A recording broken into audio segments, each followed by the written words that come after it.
Uniform यो खास गरिकन निलो भन्दा पनि यो कालै भन्छु। यो कालो वर्दी चाहिँ यो त्यो धान गोदामको पाले ले लाउने भन्दा अलि राम्रो होस् भन्ने कुरा हो।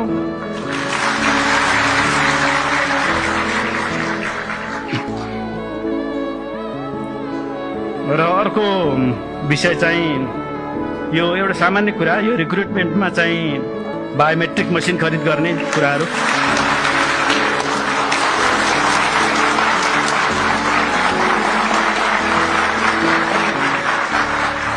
बाहिरको विदेशको हेर्दाखेरि तपाईँले प्रहरीको लुगा हेर्दाखेरि ओहो अहिले नै क्रिमिनललाई पक्रिन्छ कि क्या हो भन्ने टाइपको लुगा हुन्छ।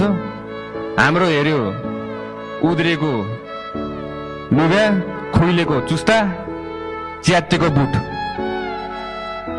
We are going to change this. We will be changing this. यसलाई पनि परिवर्तन गर्छौँ हामीले। यसलाई पनि हामीले के गर्छौँ भन्दाखेरि चाहिँ राम्रोसित पुलिसलाई हेर्दाखेरि त्यो छुट्टै लेभलको रेस्पेक्ट आओस्। एसटिएफ को पनि मैले हेरिरहेको छु, तपाईँको नर्मल जस्तो देखिरहेको छु मैले त्यहाँ। मेरो अगाडि हिँड्ने टिमहरू पनि अलि हेर्दाखेरि पनि देखोस् न तपाईँको ओहो एसटिएफ खतरा पुलिसहरू रहेछ। उहाँहरू त फुल्ली ट्रेन्ड, इक्विप्ड। दंगा नियन्त्रण गर्न जाँदाखेरि दुईटा हात दिएर पठान्छ। कसरी गर्ने दंगा नियन्त्रण? तर दुईटा हातले आन्दोलन रोक्न सकिँदैन हजुर। हामीले माथिबाट निर्देशन दिँदै गर्दाखेरि तल्लो दर्जाको हाम्रो कर्मचारीहरूले कति रिस्क बेहोरेर तपाईँको अगाडि उभिनुपर्छ, ज्यान धरापमा राखेर हुनुहुन्छ। At least we need to equip them. तपाईँको त्यही अनुसारको शिल्ड, त्यही अनुसारको बुट, त्यही अनुसारको कम्युनिकेसन च्यानल्सहरू, इक्विपमेन्ट, गियर्स, ड्रोनको थ्रुबाट तपाईँको असुर ग्यासहरू हाम्रो फाल्न मिलिहाल्छ। त्यही अनुसारमा अनाउन्समेन्ट गर्न मिलिहाल्छ। This is called modern policing. So will be modernising police in Nepal from now on.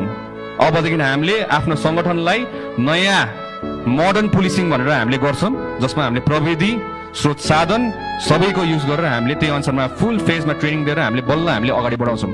Without any shield no police is going to go to handle a riot.